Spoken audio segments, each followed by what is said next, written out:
We lost two basketball schools in the college football rankings with North Carolina and Duke, but we gained one with the Kansas Jayhawks. They beat the Oklahoma Sooners in what was again a exciting week 9 of college football.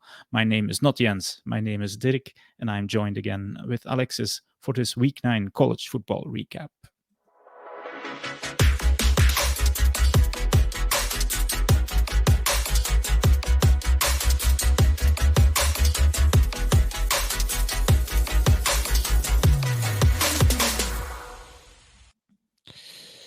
Hello, Alexis. How are you doing tonight? Hi Dirk, I'm fine. How are you? Well, doing great. I am replacing Jens, who is, I think, still hungover from a trip to England. Am I correct? Yeah, I called him before the podcast, and he was telling me he was still a bit hungover from yesterday. So Yeah. he went to Premier League game, went in the VIP stands, Oh, and VIP. Yeah. I All think right. I think he drank a lot. Okay. I understand that he wants to take the week off then, but college football did not take the week off. Week 9 presented a, let's say, semi-interesting schedule. There's some big games coming up. But it did have some ranked matchups which were exciting. Um, Maybe the most exciting, well, when we look at the result, was the Oklahoma Sooners versus the Kansas Jayhawks. Um, a surprising win by the Jayhawks, 33-38. A home win for Jayhawks, a historical win, I have to say, because I think it's the first time in the history of this matchup that Kansas won. Yeah, they have certainly taken a long time to beat the Sooners, but they've come close over the last few years, a few times, and this time they finally won the game.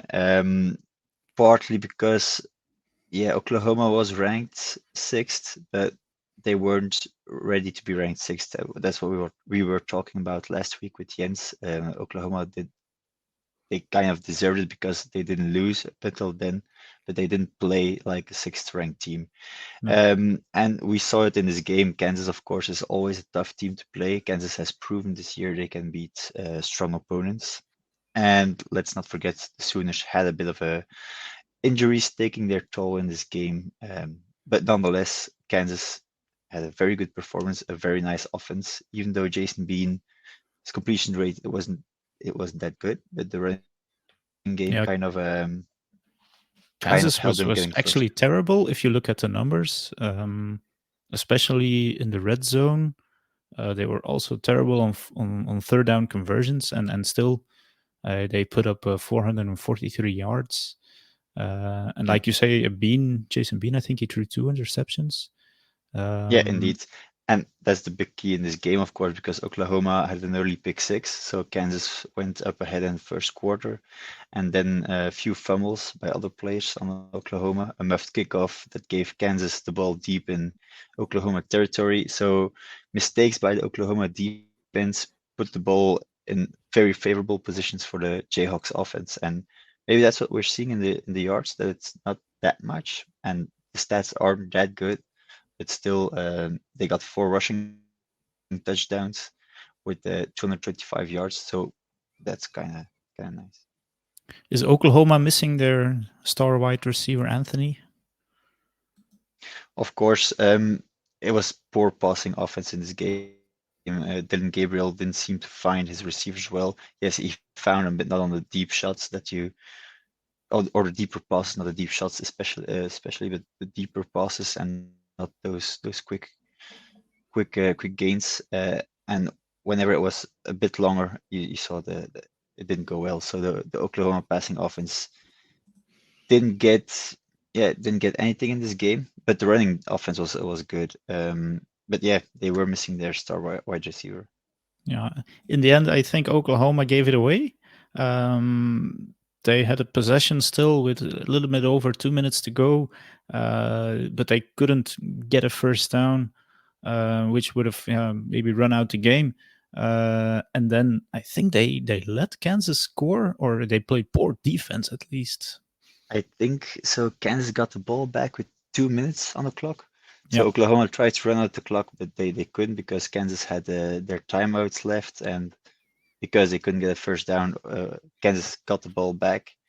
And then, yeah, Yeah, Oklahoma's but defense was terrible in this it's a game, and poor. they showed it again. They showed it again on this last drive for Kansas, and Yeah, because when I was watching the recap, I saw. Well, of course, I knew the score, but then I saw an interception, the second interception by Bean with under 3 minutes on the clock, and still they couldn't run out the clock. So that's, in my opinion, poor defense. But okay, Oklahoma, its first loss of the season. They are not out of the picture completely, but you were expecting, I think, if I heard you last week, an Oklahoma loss at some time yeah, this season. You didn't expect them to go undefeated, right?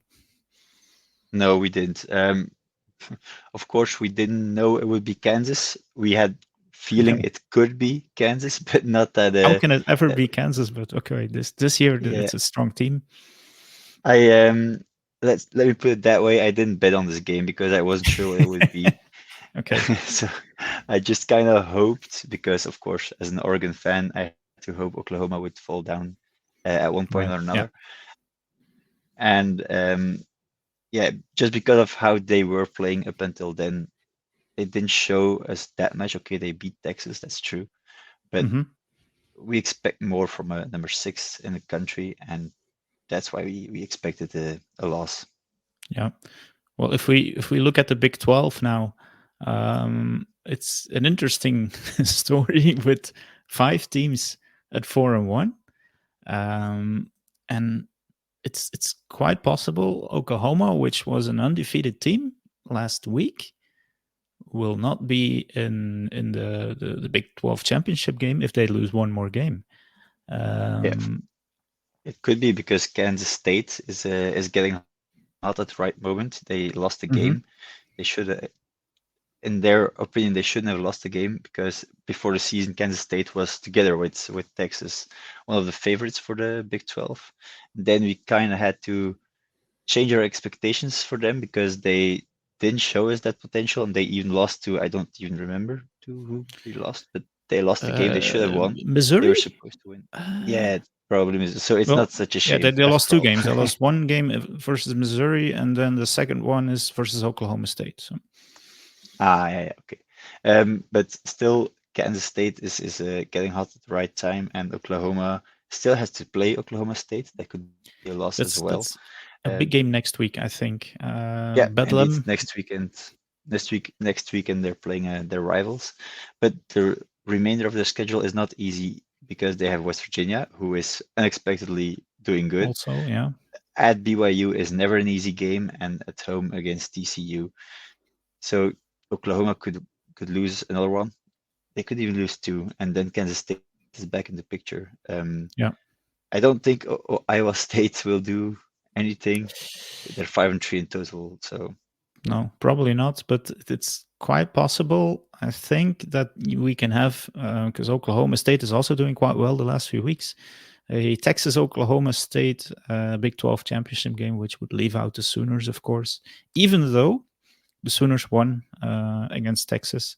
But if let me just if you had to put money on one team right now to from the Big 12 to make the playoff, let's say, who's it going to be? it's Texas. Texas, I don't yeah. see That's another the right team answer, I think. Yeah. Texas because they trashed BYU last week and it was 35-6, I think. Okay, BYU is not the best team in the Big 12, of course not, but BYU is always a tough team to play. They've showed that this year, and Texas just blew the doors off them. So Texas is they look finally ready to take that Big 12 championship Yeah. because over the last few years we always thought Texas is the best team and Texas always did something stupid Yeah. and they lost a game or two and then you thought, okay, no, Texas is ready. This year I think they could be because they are winning those close games that actually before they would have lost or even games that shouldn't have been close, they are now blowing them out. So that's a good sign for the Longhorns fans. All right. Let's leave the Big 12 where it is. in the middle of the country. Let's head a little bit more east and Are south you with sure? this. There's some West Coasts now. Yeah, okay, it's all over the place actually. No, let's go to the SEC, the quote unquote strongest conference in the country. I don't know if it's still the case, but we're going to talk about Georgia Bulldogs. They had a matchup against their SEC rivals, the Florida Gators, and they blew their doors off. I have to say, 43-20. The Gators got some garbage time scores in the fourth quarter, but this was a stomping. Florida scored, I think, on their first possession of the game, which is usually a scripted possession. But after that, it was all Georgia without Brock Bowers. Yeah, and it looks like they're finally clicking, because before we didn't have the feeling they were doing well, but then they beat Kentucky also soundly. So they kind of started getting some momentum. Last week, then they had a bye, and this week they just blew out Florida, not Oklahoma, but Florida, and their defense was finally looking up to par, because their pass rush was getting better with multiple sacks in the game, which we didn't see a lot before. They had sacks, but not as much as we were used to. And instead of Brock Bowers, Lad McConkey, the receiver, had a good game. And if he can keep this up, he's not Brock Bowers. He's not a tight end, of course. He has a but great they name were, though, Lad. So Ladd McConkey. I don't know how yeah, you get to indeed. that, but yeah, he I don't know either. shined. He had over 100 yards on 6 catches. He had the first touchdown. I'm quite sure of that, but he had a good game. So I don't know, because I'm not really sure. Brock Bowers, will he return this year? Because he was on the sideline, not wearing pads. But Yeah, it's possible. He has not been ruled out for the season, I think, or maybe I'm missing something. I don't think so. Um, I think he could get back for playoffs if he wants to.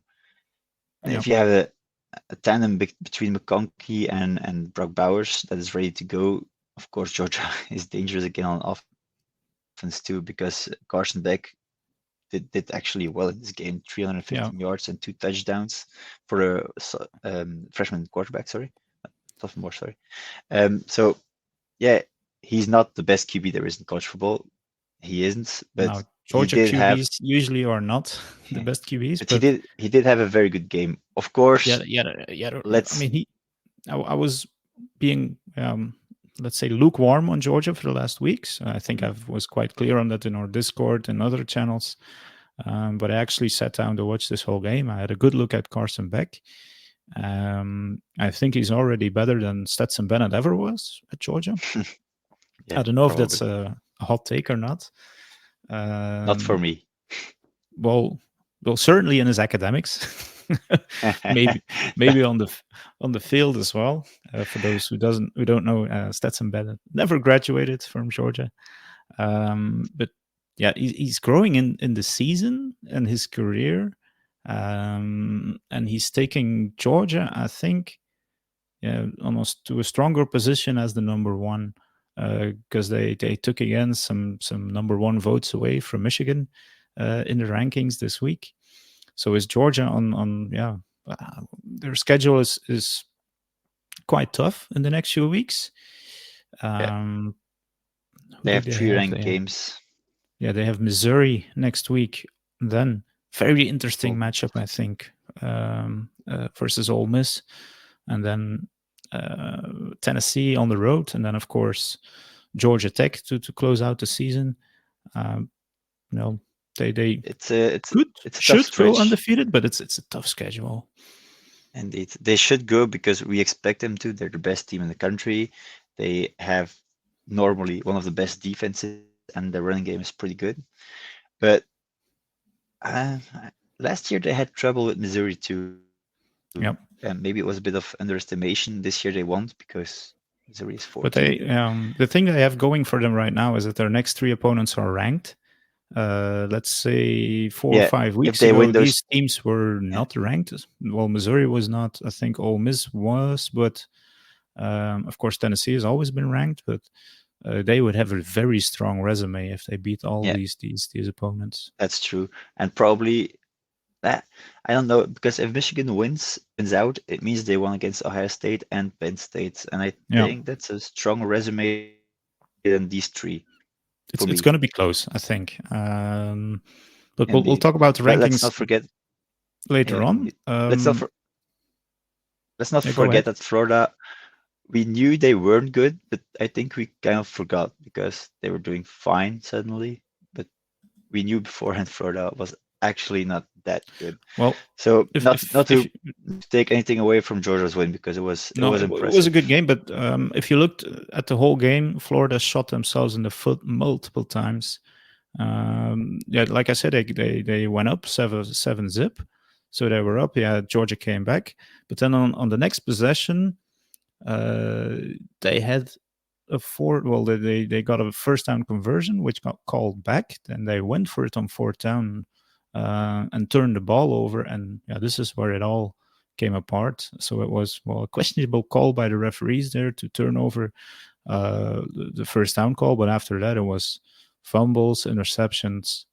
Um, it was not a good day Yeah, for Florida. So nothing worked for them. no, Like you said, it's only in garbage time they got some scores back, but at one point the score was 36-7, and they didn't know that enough. says it all. But the good thing for Georgia is that they used to struggle in the first half, and in quite some games this year that was not the case. Well, this week. So Georgia, well, number one again. No surprise there. If we're going to look at another ranked matchup, and finally for you, you had a good week, I think, for your teams, or more or less.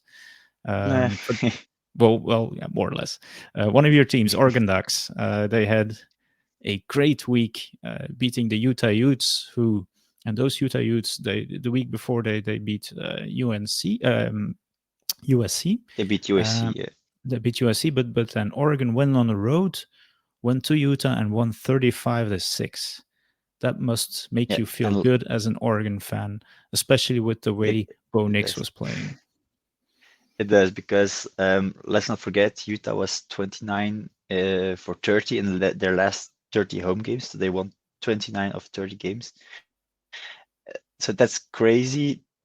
Before the game, I thought, okay, Oregon should win this, but it's still Utah. We talked about this last week, and in our preview, it's still Utah. Utah can fuck some shit up for the Pac-12, and they did so last year. They did so the year before, and they always have a great defense. They always play a good unit, and they could keep them in the game. We thought so, but that was not the case because Bo Nix and Bucky Irving again had a very important game. Bo Nix threw for 250 yards, I think.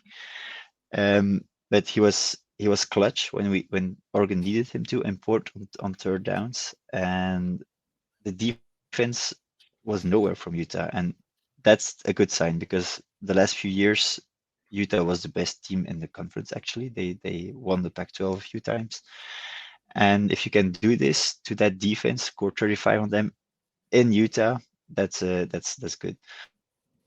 Of course, the Okay. Utah offense wasn't good. We knew that too because Bryson Yeah. Barnes is not camerizing, and No. they are missing a few key players on that offense, and so that part we knew Utah wouldn't be that great. Still, Oregon's Still, I defense mean, held them to 6 points at home. So we knew they were not going to be great, but this team beat USC last week, and this week they yeah, did not. And I don't know when was the last time. There's probably a stat on that when they did not have enough a touchdown. They scored 2 field goals, and yeah, that's it. That's quite they didn't embarrassing get to they have didn't this even at get home. into the red zone. I think so. Okay. That's crazy. Um, their O line just got outplayed by by Oregon's defense actually, and that's the difference with USC. USC just has a bad defense, and that's why that offense of Utah then was effective against USC. We saw that against other teams, as we say every week almost. So that's the difference between both teams, and I think this is the first time we could really see this. Of course, Oregon still plays USC. Let's see what they do then. But this is a good a step in a good direction, I think, Yeah. even for the playoffs. So how do you feel about Oregon right now? They have California coming up at home, USC also at home. It's yeah, quite important. Oregon, they have a strong home reputation. Then go on the road to Arizona State, and then of course the rivalry game against Oregon State. Um, Yeah, they that's a dangerous they're one. going to be favorites in all of these games. They will, yeah. I have to admit I still fear USC at some level because they still have Caleb Williams, Yeah, and we're not going you're to talk in never detail about USC this week, but things seems to be it's falling never apart there. So yeah, indeed. But still, when you in Dutch we say when you drive an animal into a corner, that's when they're the most dangerous. Well, I I don't think know. that could be the case with USC. Maybe that's my pessimistic self. Yeah, you're fearing a team, Just I hope, think, yeah. which has a quarterback which is already with his head in the NFL, or where he does want to be or does not want to be. But if you're having a look at your Oregon Ducks, it's a very strong unit, Yeah, with they the have a most experienced quarterback in college football. He had his 50, yeah, was it his, his start 55? I think he started 55 yeah, games in his college career. That is a record. So he's the most experienced college quarterback ever. but Um, yeah, could be a Heisman winner this year. So I think all arrows are up. And your only loss, you cannot forget that, was a close game on the road in Seattle versus a very strong Washington Huskies team, which has been struggling for the last 2 weeks. yeah, So I think all arrows are pointing up for Oregon. Playoff hopes are still alive. Pac-12 championship hopes should be still alive. So I think you should be a little bit more yeah. For optimistic. I think it's important. Washington wins out, not championship game, but they win out until the championship game. Because if you beat them and they were unbeaten before, then you have this Uh, statement win you needed, yeah. and then the playoff committee will have a harder time leaving you out of the playoffs with one loss because you also have a one loss Um, Texas. You have a one loss. yeah. You will have a one loss Ohio State probably, or a one loss Michigan. One of the two needs to lose one. So I think your case is much stronger if you beat an unbeaten Washington at that time. Yeah. I can tell you, if I have to predict the 4 playoff teams at this time, Oregon would be my 4th team.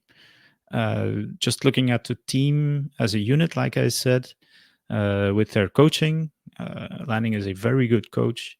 With their Yes. quarterback, and I think the schedule is kind of favorable to them. If they meet Washington again in the Pac-12 championship game, I think they will. It's on a neutral site, I believe. I don't know. Is it Mm. a? Normally it is. I think it's in Las Vegas, no? It's in Let Las me look it Vegas. up. Okay, okay. I think they will beat them there. So I think Oregon is looking quite well for a second national championship. I don't know if they won more than that, but okay, still on the road. Yeah, I want to for give you hope because you had some tough weeks for your teams. yeah, Third game that we're going that's to true. talk a little Yeah, bit more in detail. Um, which was fourth this already. game again? I kind of lost it Duke. here. No, um, was it Duke Louisville? I That's one. think it was Duke Yeah, it's a Louisville. 4th game, so that's why I was Yeah, struggling. We were already talking about 3 games. No, Duke yeah, Louisville. Two basketball schools, I have to say. yeah. But football and basketball is getting more intertwined. Usually, Kansas, they were the worst team in football. They are now ranked. We're talking about UNC. We're talking about Duke. But Duke is It's now actually also out of crazy. the.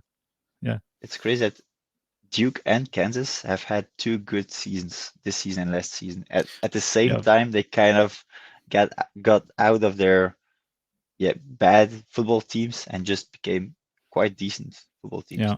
All right. So let's talk about Duke Louisville for a second. Yeah, Duke is now, I think, out because they lost 23-0. Of course, it was on the road. But is this, yeah, because Louisville is still in the ACC picture, of course, but embarrassing loss for Duke.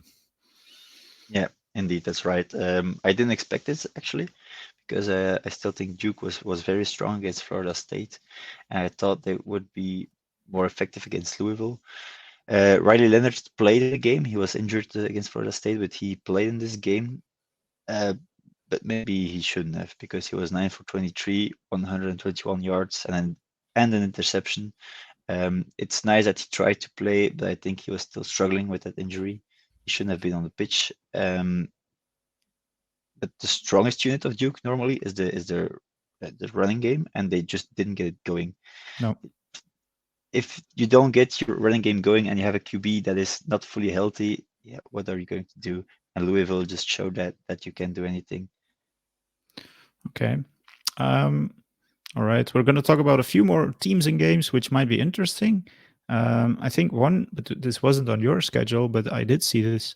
Your Ohio State versus Wisconsin, 24-10 win for Ohio State. They have a strong team, I believe, but especially a strong wide receiver with Marvin Henderson Jr., with 2 incredible catches again. And then Trayvon Henderson, is he the best running back in the country? That's hard. I don't think he's the best. He's up there, of course, in the top 5. Yeah, Michigan also has a few good ones, of course, but then... Yeah. And okay, Penn State's running backs are not doing what we expected of them, but still Bucky Irving is up there too for me. Yeah. It's a good debate, a good discussion, I think. But the other guys have proven it more against stronger opponents. Not Michigan per se, but Ohio State's running game was nowhere either against Penn State. So no. Well, maybe Wisconsin was a weaker opponent, but still, Ohio State, yeah, of course, they stay undefeated. Another team which is still undefeated. Yeah, go ahead. It was not for me. It was not a convincing win. It's just no. They but have let's Marvin say Wisconsin Harrison on the road is not easy. Well, they were a 5-2 team. It's a hostile crowd. It's an okay win, let's say, but they didn't blow them out of the water. Yeah, it's true. It's fine, but McCord had 2 interceptions again, 2 touchdowns as well, but 2 interceptions, and yeah, they were terrible. Whenever Ohio State will meet a better defense combined with a good offense, not like Penn State, but if they meet a better defense with a good offense, I don't see them winning. Yeah. And Michigan has. We're going to talk about the playoff rankings later. I'm going to talk about Ohio State a little bit more. So going to keep a bullet in a chamber there. Another undefeated team, Washington. They were still undefeated somehow. Last week, I had to get up really early, and I saw them struggle against a really bad Arizona State team. This week, again, they struggled against Stanford, which is also not a great team. Are they losing their mojo despite their 8-0 record? I don't know actually what happened there, because they were doing very good before. Yeah, but it seems Oregon. Like the best game was against Oregon, and Michael Penix is still playing okay, but there were always points to worry about, especially on defense with Washington. But they didn't come to fruition until after the game against Oregon, because then you kind of saw, 15-7, I think, to Arizona State. Their defense did okay, of course, but the offense had some struggles, which I didn't expect from this team, because they're very explosive, and Arizona State is not a great team. But in this game, you let Stanford score 33 points. That's a problem. Yeah, that's worrying me as an objective analyst, and that's worrying me, because 33 points against a team you should blow out of the water is not good, especially they're 2-6, so that's not good at all. Okay, let's keep the undefeated teams a little bit. Air Force still undefeated. Are they gonna go all the way? It would be nice actually, because if they can't use a transfer portal actually, so that's they cannot. It's pretty. They I can didn't know if that. Oh no, no, those no. They have to use, of course, people who are in the Air Force. if they want to go into the Air Force, they can transfer there, Yeah, but otherwise they yeah. can't use the transfer portal. So that's pretty nice. And when you think of it, they actually play without a QB. Okay, their QB is just someone who hands off the ball or just throws Yeah. 3 or 4 times in a game. Because this game again, I'm seeing it right here. He had 7 attempts, 4 completions, and 32 yards. And again, they went 30-13. So Yeah. that's crazy to think about. Of course, Air Force would never win against an Alabama or against Georgia, No, even no, no. But Tennessee. they might become the best Group of Five team if they win out, and then Yeah, they have to play in a New Year's Six bowl. So yeah, and would be I would be curious to see that play out actually, because if they do it again next year, they are in the playoffs. So would yeah. be nice to Of see. course, this is the last year with the 14 playoff, but then of course, yeah, they would be in the playoffs. Who are the other undefeated teams, Alexis? James Madison, and then there's one Um, who's hidden beneath the yeah, surface. Can you guess it? Well, I didn't mention Michigan and okay, so Florida State, of course, but then there was one team which I yeah, did of not course know you have was okay, undefeated. okay, so you have Georgia, you have Michigan, you have Florida State, you have Air Yeah, Force, you have James Madison, as you said, and then yeah, it's an Washington, of unranked course. team. Is it Liberty? It's Liberty, of course. Liberty Flames. Yeah. So- Yeah, but they yeah, have such a soft schedule that they're not going to be ranked, even though they win out. Or they might sneak into the top 25 yeah. if They might actually get into because USC could fall out, maybe yeah. Tulane because they had a very close win. Then they could get in. But yeah, it's just the ranking. I mean, All right. it's nice to have it, but it won't mean anything. Let's talk about a few more teams. Which yeah, UNC, one of North Carolina, one of your teams as well. They had their second loss now against Georgia Tech and are out of the rankings.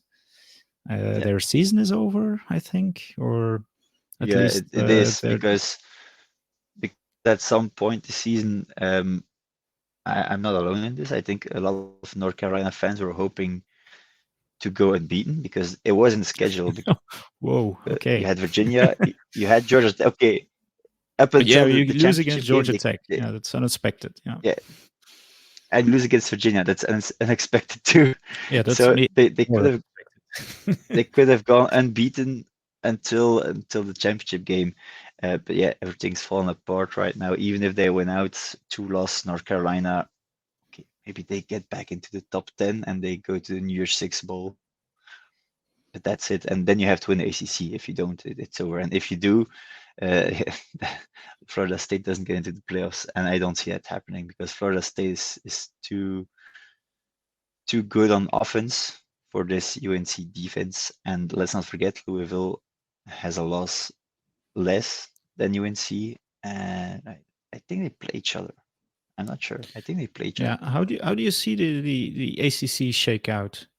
Florida State is still undefeated, a little bit sneaky, I think, as they had some They could close have lost a calls few. already. Yeah, they could have lost a few.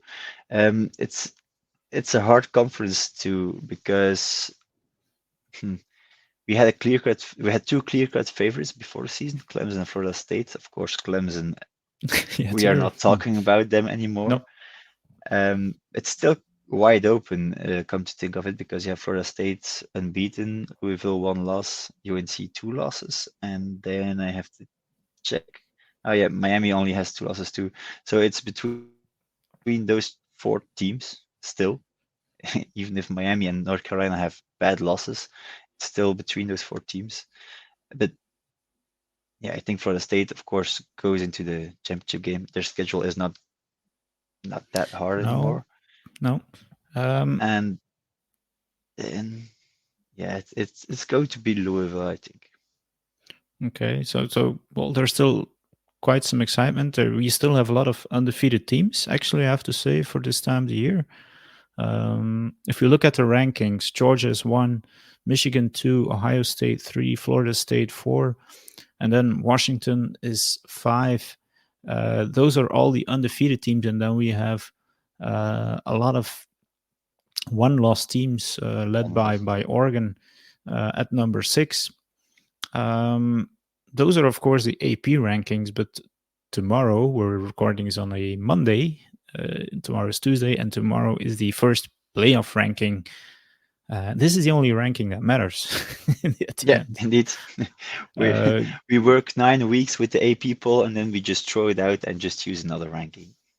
Yeah. Why not? So, and of course, the thing which many people don't know is that the college playoff ranking is selected by a very small committee. I think how many people? 12, 13. I think it's 12. People can choose, whereas the AP poll has over 60 people voting. Coaches poll, similar, and they look at teams differently, and they don't take into account preseason rankings, which I applaud, because it's no, not the best way of thinking, but well, usually ESPN gives their top 6 separately. Mm. Of course, the first 4 they get in, and then we have the 2 which are, let's say, next up, which would be, if you are on the committee, Alexis, Would be nice. your top 6 teams for. So I have thought about this a bit, and it wouldn't be like the AP top 25, because I think Michigan is actually being the best team in the country right now. They are a bit better than Georgia, even though Georgia is getting up to speed right now. So for me, it's Michigan 1 and Georgia 2. And then it's kind of harder for me, because Florida State is still unbeaten, has shown signs of weakness. Still, I'm playing them at 3, and Ohio State at 4, because Ohio State hasn't shown me what I want to see from Ohio State, what we're used to see from Ohio State. So still, it's the same top 4 as AP, but a bit shaken up.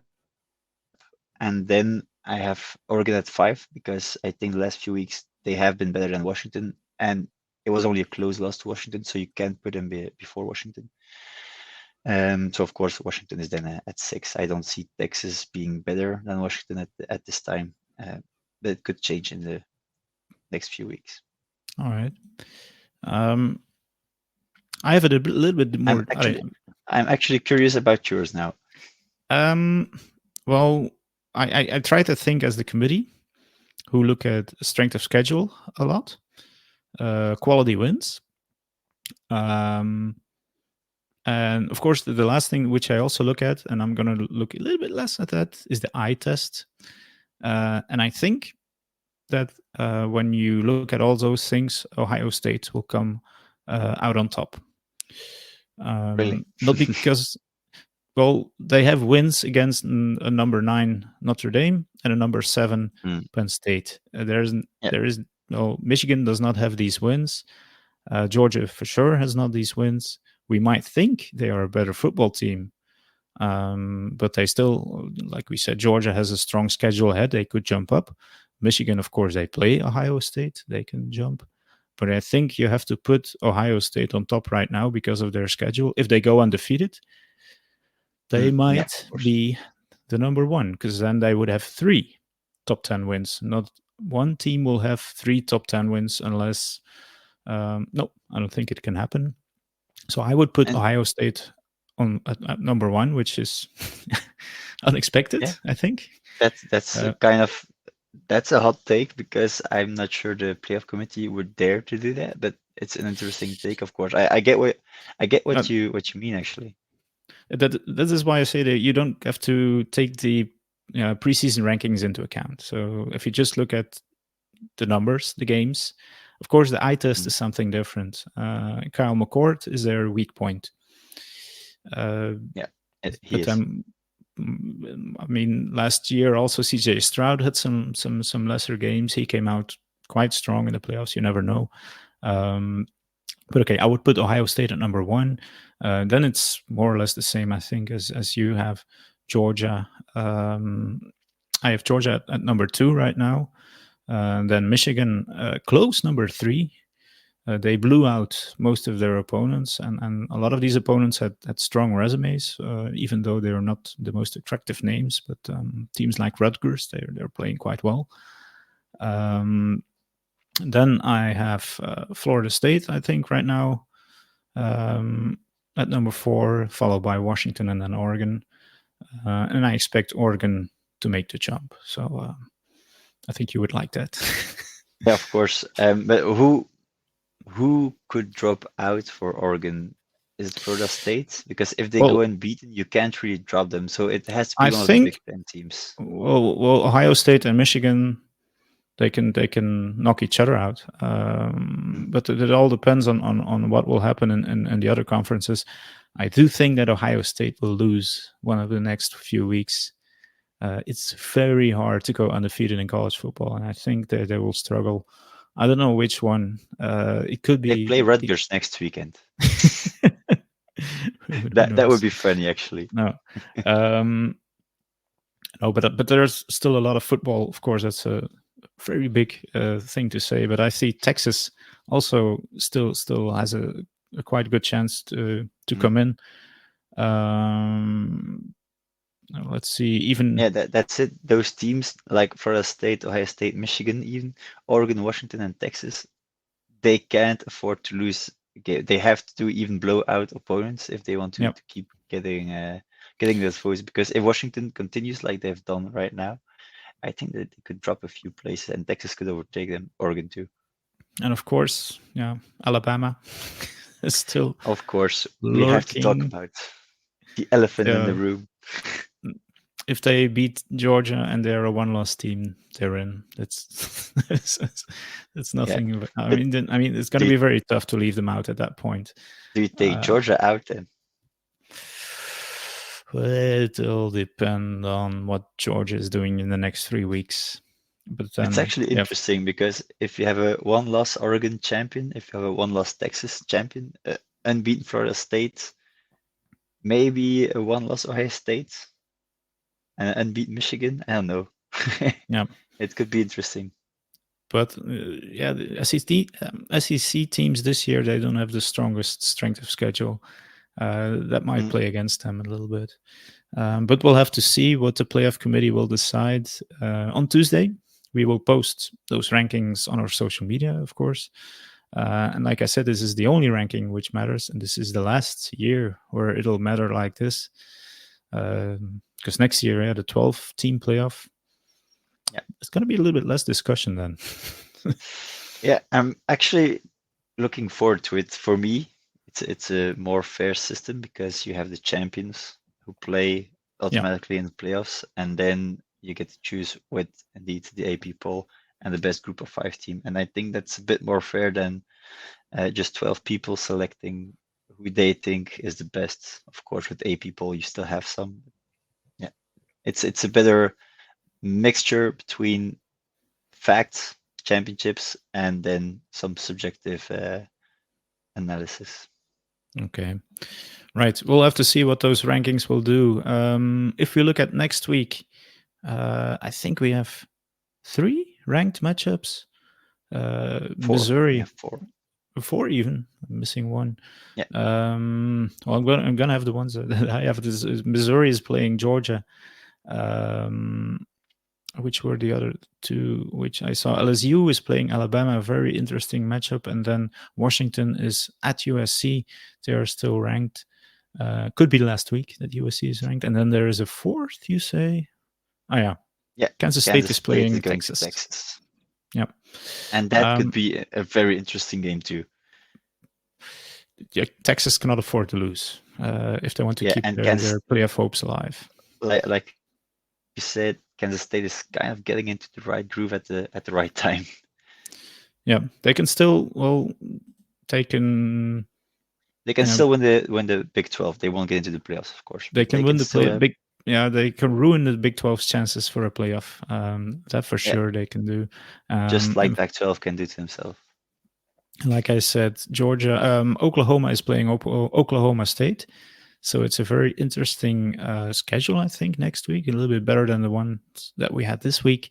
And let's not forget, for us Europeans, games start already at 5 o'clock for 1 week because the US they switch their clocks next week on Saturday night. So yeah, we can stay up a little bit later to watch some more college football. Indeed. All right. I think there are only 2 games.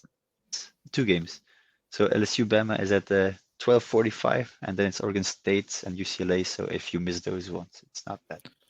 Okay, if you stay up late, still some interesting football. No Hawaii at 5 o'clock this week. So last game starts at 3 a.m. So Leslie won't be able to get up and watch some football.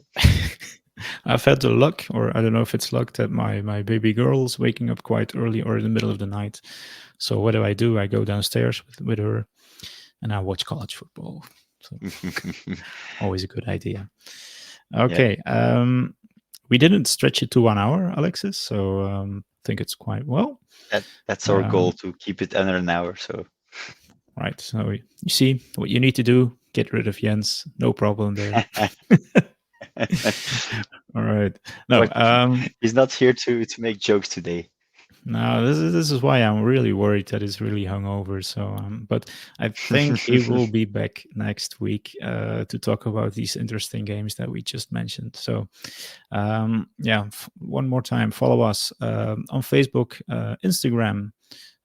We are also on Twitter.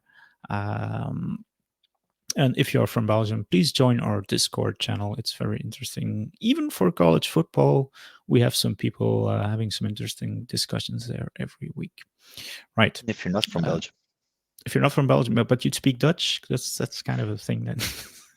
We can speak a bit of English too. Yeah, we can speak some English, of course. No problem. All right. Thanks, Alexis, for joining us this week again. No problem. And then I want to thank everybody for listening, for viewing, and normally, if everything goes well, next week there will be a Week 10 recap. Thanks for listening. Bye.